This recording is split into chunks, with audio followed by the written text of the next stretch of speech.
Hello guys, আজকে তোমাদের কাছে একটা ছোট্ট অনুরোধটি হলো যে পূজা রানী মণ্ডলের দুটি কিডনি বর্তমানে 80% বিকল। বিশেষ ডক্টররা জানিয়েছেন অতি দ্রুত কিডনি প্রতিস্থাপন না হলে তাকে বাঁচানো সম্ভব হবে না। এই চিকিৎসার আনুমানিক খরচ 20 লক্ষ টাকা, যা এই দরিদ্র পরিবারের পক্ষে একেবারেই অসম্ভব। তার ঘরে আছে ছোট্ট দুটি সন্তান, যারা মায়ের এই কষ্ট দেখে প্রতিদিন কাঁদছে। পরিবারের সব সঞ্চয় প্রায় শেষের দিকে, এমনকি এখন নিয়মিত ডায়ালিসিস চালিয়ে যাওয়ার সামর্থ্যটুকু হচ্ছে না।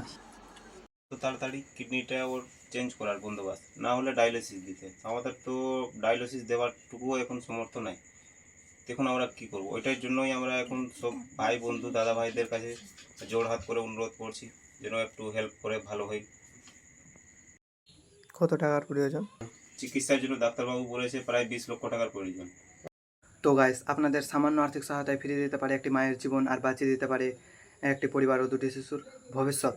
তো অবশ্যই ভিডিওটি বেশি বেশি করে শেয়ার করবে, আর ভিডিও ডিসক্রিপশনে সব ডিটেলস দেওয়া থাকবে। যার যতটুকু সামর্থ্য থাকবে সে ততটুকু দিয়ে অবশ্যই হেল্প করে যাবে।